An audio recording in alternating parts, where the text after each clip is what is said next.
di mana seorang informan tersebut sedang ditanyai mengenai pembelian senjata rudal oleh seorang agen Interpol bernama Tommy. I don't get it. Why is the bank buying all this misguidance stuff from Calvin? Percakapan mereka tentu saja direkam dan dipantau oleh agen lain yang bernama Salinger. Dari semua pertanyaan itu, rupanya informan tersebut tidak mengetahui apapun perihal pembelian senjata rudal yang dilakukan oleh pihak bank. Hingga akhirnya sesi perbincangan itu pun harus berakhir tanpa informasi yang lebih, tapi mereka akan bertemu kembali di hari yang akan datang. We're gonna need another mate. Namun di saat Tommy akan menghampiri Salinger, tiba-tiba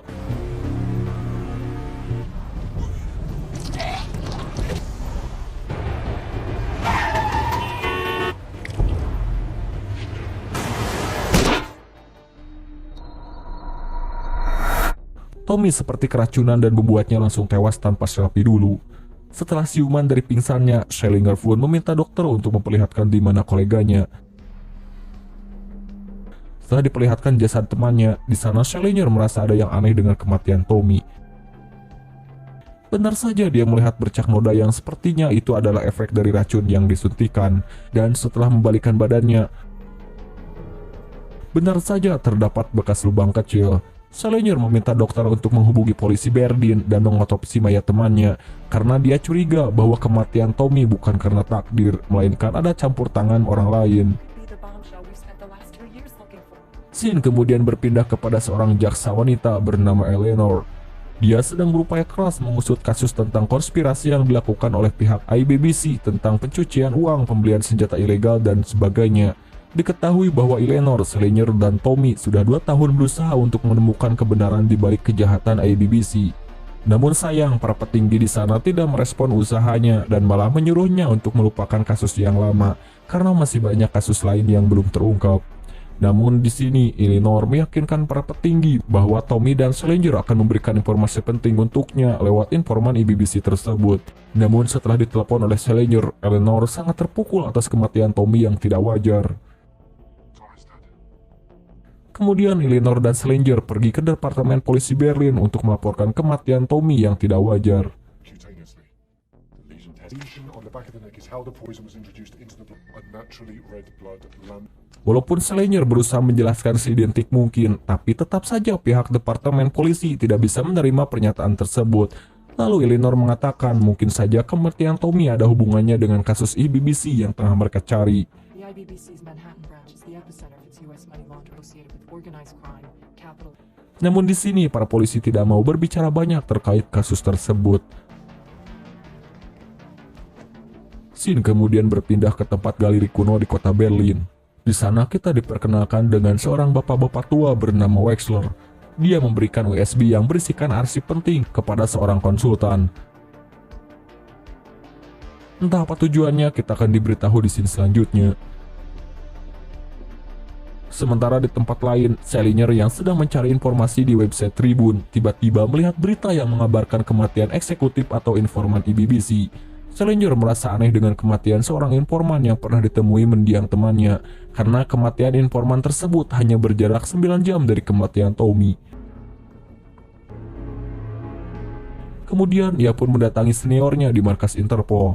Salinger menjelaskan temuannya dan berencana akan segera memintai keterangan Presiden IBBC dan membuatnya mengakui semua kebohongan yang mereka sembunyikan. Akan tetapi tindakannya justru ditentang oleh seniornya ini. Dia menganggap Salinger tak berwenang melakukan tindakan yang seharusnya menjadi wewenang badan intelijen. Namun Salinger tak setuju dengan seniornya itu. Ia khawatir kasus tersebut akan terabaikan jika dilimpahkan ke pihak lain, sementara dirinya telah banyak berkorban. Nothing complex about cold-blooded murder. Kemudian Salinger mendatangi markas IBBC di Luxembourg. Tujuannya datang ke sana untuk menemui Dr. Skerson atau Presiden IBBC, di mana ia akan menanyai temuan Salinger yang diduga bahwa pihak bank inilah dibalik semua kejahatan ini. Namun di sana Salinger malah berhadapan dengan penasehat hukum dari Dr. Skerson. Namun Salinger tetap berusaha profesional dan ia berusaha menggali informasi dari Martin. Salinger lalu membongkar kebohongan Martin karena perkataannya berbeda dengan pernyataan Skerson dalam laporan kecelakaan dari informannya tersebut. Namun lagi-lagi Salinger dibuat tak berkutik setelah komisaris yang duduk di dekatnya menganggap adanya kesalahan penulisan waktu pada laporan yang dibawa Salinger. Clerical errors like this can happen from time to time. If the time is wrong, there is an error in the preliminary draft. Setelah Ranger keluar dari gedung, tiba-tiba ia menerima telepon dari Eleanor yang memberitahu bahwa seorang analis yang ditugaskan untuk menyelidiki kematian Tommy menyimpulkan bahwa Tommy memang telah dibunuh dengan racun cyanida, tapi dengan dosis yang amat kecil sehingga sulit dikatakan bahwa ia telah diracun. Di kediamannya, Eleanor mencoba menghubungi istri dari informan yang pernah bertemu dengan Tommy. Ia ingin menanyakan beberapa hal sebelum suaminya meninggal, namun orang itu menolak. Ia tak ingin terlibat dalam masalah suaminya karena khawatir dengan keselamatan kedua anaknya. Namun saat telah menanyanya via SMS mengenai pengetahuannya tentang kesepakatan senjata oleh IBBC, ia justru menyuruh Eleanor menghubungi Umberto Calvini. Eleanor dan Schleyer kemudian pergi ke kota Milan, Italia untuk bertemu dengan Umberto Calvini, yang mungkin saja Umberto punya informasi lebih tentang kejahatan pihak bank tersebut. Setelah sampai di sana, mereka disambut oleh Inspektur Alberto, di mana dia adalah penghubung untuk menemui Umberto. Take it, Flo. How can we get outside? Di dalam hotel, mereka berdua mewawancarai Umberto perihal tujuan IBBC yang ingin membeli rudal dengan nilai jutaan dolar. Umberto lalu menjelaskan bahwa semua hal yang dilakukan IBBC adalah ingin menjadi perantara istimewa dalam transaksi jual beli senjata dari berbagai negara ataupun organisasi di seluruh dunia. Singkatnya, dana talanglah. Dengan menjadi pengontrol hutang, maka IBBC akan menguasai tatanan dunia. Jika tujuan tersebut sudah tercapai, maka semua orang akan tergantung pada hutang, dan mungkin akan banyak slogan hidup tanpa hutang tidak ada tantangan. You control the debt. You control everything. Perbincangan mereka harus dijeda dulu karena Umberto akan melaksanakan pidatonya. Tapi sebelumnya Umberto ingin ditemui lagi setelah pidatonya selesai. Namun di sisi lain, Umberto tidak mengetahui bahwa ada ancaman yang tengah membuntutinya.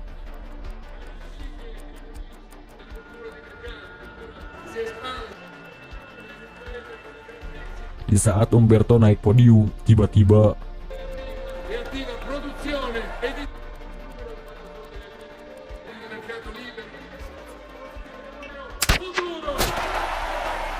namun ternyata tembakannya meleset, tapi tidak lama.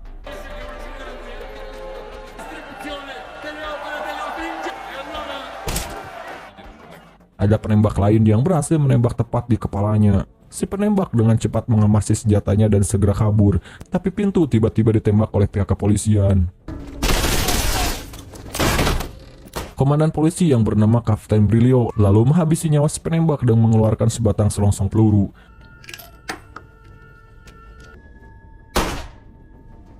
Nampaknya ia juga terlibat dalam rencana pembunuhan Umberto.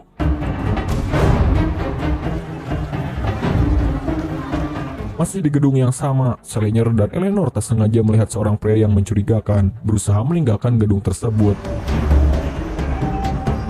Meski mereka sempat kehilangan jejak, namun Eleanor berhasil mendapatinya. Akan tetapi pria tersebut kabur dan menabrak tubuh Eleanor. Di sana Schleyer terus mengejar si pelaku, namun lagi-lagi ia kehilangan jejak si pria misterius tersebut.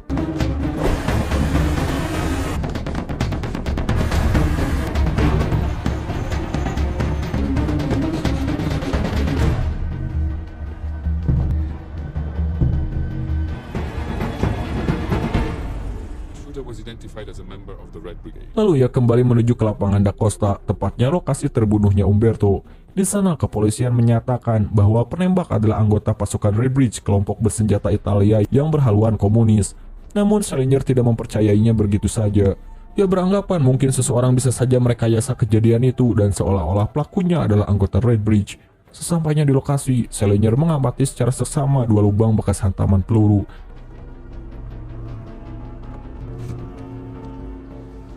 Akhirnya mereka menemukan perbedaan derajat kemiringan yang sangat besar pada dua lubang peluru tersebut. Hingga akhirnya Schleyer melihat satu tempat yang mereka yakini disitulah tempat penembak lain melancarkan aksinya.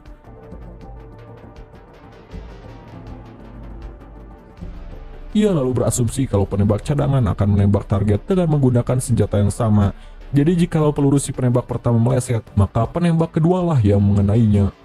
If there was a second shooter, he could have positioned himself with a Sauer 200 rifle just like his. The sniper fires, misses. I'm ready to follow through with one of my own.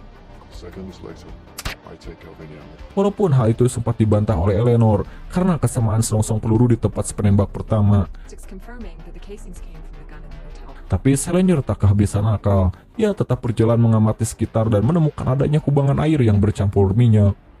Setelah dilakukan penyedotan, mereka menemukan jejak sepatu yang terlihat tak asing bagi Salinger. Ia lalu memperlihatkan foto jejak sepatu yang ditemukan di lokasi kasus pembunuhan direktur eksekutif tahun lalu. The leg would determine the specific type of device. Salinger semakin yakin kemungkinan pihak bank menggunakan pembunuh yang sama. Use the same assassin twice.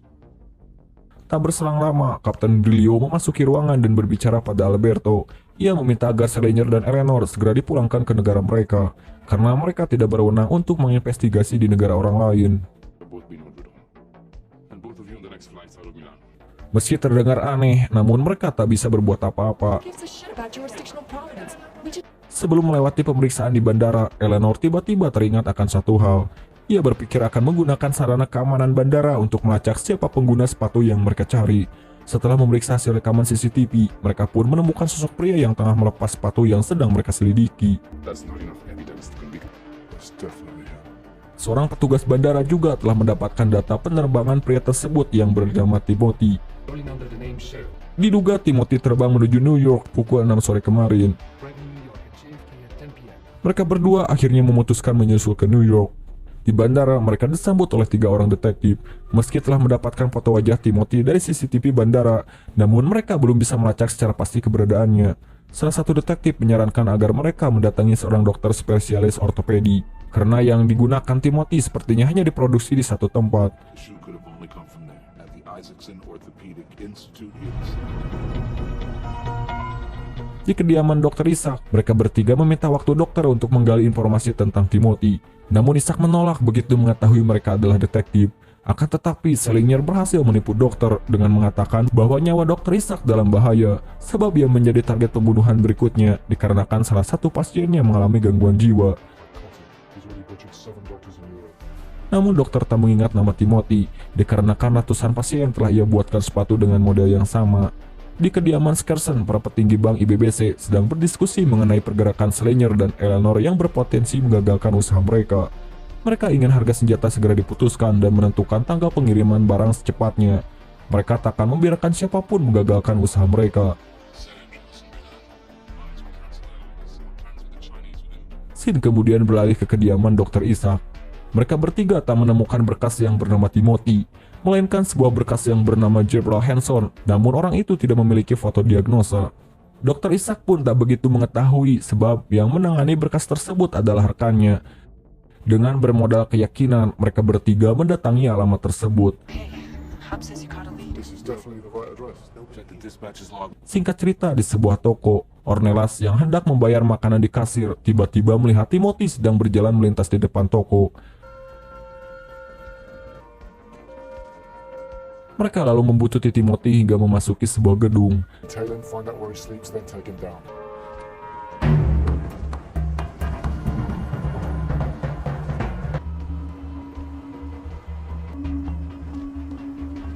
Seorang pejabat IBBC kembali menemui Timothy. Dia datang memberikan tugas pada Timothy untuk menghabisi Salinger. Ia pun menyarankan agar Timothy tak membuat kesalahan. Sementara mereka bertiga pun langsung membagi tugas. Satu detektif diminta untuk selalu mengikuti Wilhelm. Sementara Salinger dan rekannya masih memantau Timothy. Namun akhirnya Timothy menyadari bahwa dirinya telah diintai. Setelah melihat bayangan Salinger dan rekannya pada layar yang tergantung di depannya, mereka berdua langsung menodongkan senjata ke arah Timothy. Namun secara tiba-tiba, 2 buah peluru menghantam peluru Timothy dan sebuah peluru juga menyasar leher teman Salinger. Pelakunya ialah 2 orang pria bersenjata yang dibayar oleh pihak bank. Beruntungnya Timothy masih sempat melumpuhkan kedua orang tersebut. Tak sampai di situ, 2 orang pria muncul lagi dan juga melakukan penyerangan pada Salinger.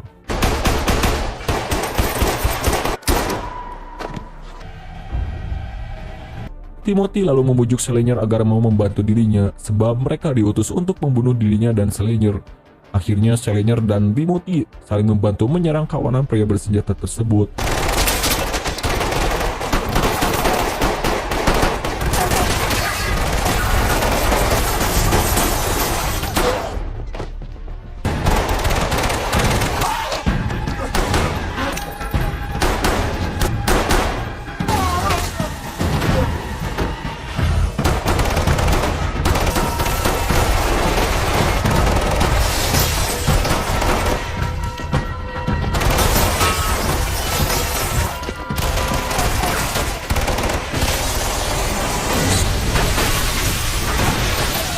hingga akhirnya mereka berhasil kabur.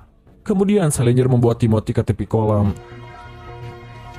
Karena tak kuat lagi dengan beberapa luka akibat peluru yang menembus tubuhnya, Timothy akhirnya tewas di pangkuan Salinger.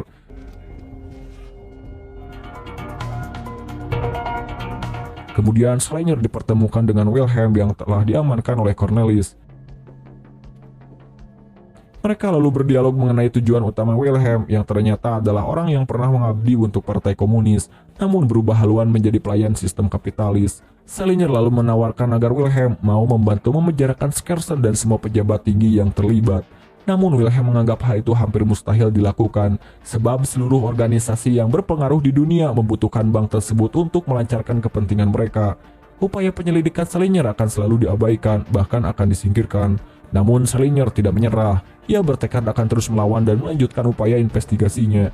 Dan ia juga yakin masih ada jalan untuk menjatuhkan bank tersebut. Wilhelm lalu memperingatkan Salinger bahwa cara untuk menjatuhkan bank tentu tak mudah.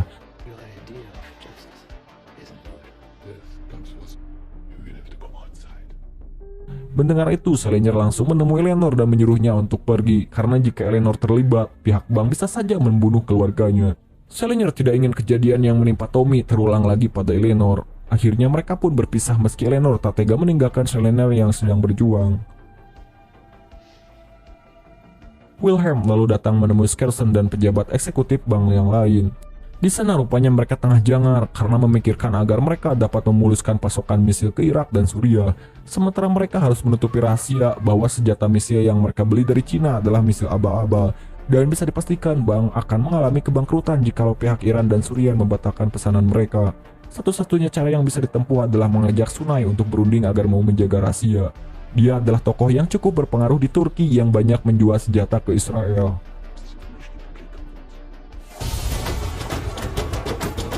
Scene kemudian beralih ke Istanbul, Turki. Presiden Skersen dan rombongan berencana menemui Ahmad Sunay yang saat itu menghadiri pemakaman sepupunya. Lalu Wilhelm beralasan hendak buang air kecil di toilet, namun di sana Salinger telah bersiap dengan alat penyadapnya. Wilhelm memberitahu bahwa ia telah memasang mikrofon di bawah kerah jas Skersen, dan ia menyarankan agar Salinger merekam seluruh pembicaraan mereka dengan baik. Karena dengan rekaman itulah Iran dan Suriah dapat membatalkan pesanan mereka, maka secara otomatis bank IBBC juga akan bangkrut.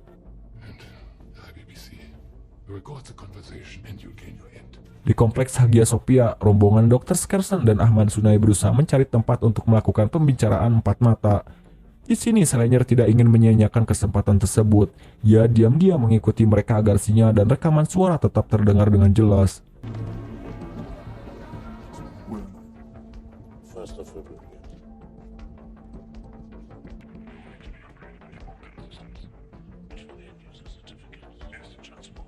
Namun keberuntungan belum berpihak pada Salinger.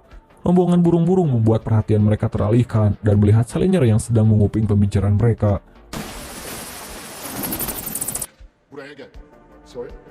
Salinger akhirnya diusir oleh bodyguard. Ia pun tak sempat mendengar percakapan mereka secara utuh, hingga akhirnya Skersen dan Ahmad Sunay berpisah. Tapi ketika hendak pulang, Skersen lalu mendapati Wilhelm yang sedang bersandar di pilar bangunan. Setelah diamati dengan jelas, ia pun sadar kalau Wilhelm telah tewas tertembak. Begitu berbalik, Skersen melihat Salinger yang juga sedang berdiri memandanginya. Skersen sepertinya ketakutan melihat Salinger hingga ia pun berusaha menghindar.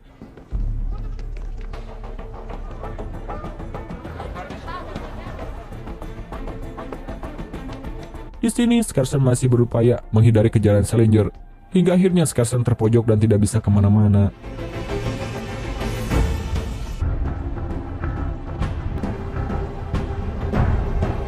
Salinger lalu mengancam Skersen dengan pistol dan berkata ia menginginkan keadilan. Namun Skersen menjawab bahwa membunuh dirinya tak akan menyelesaikan masalah, karena akan ada 100 bankir yang akan menggantikan posisinya. Mendengar ucapan Skersen, tak disangka Skersen tiba-tiba tertembak di bagian dada. Ternyata dia adalah orang suruhan kedua anak Umberto Calvini, seorang pejabat politik Italia yang mati tertembak. Pria tersebut akhirnya meninggalkan Salinger yang masih berdiri kebingungan.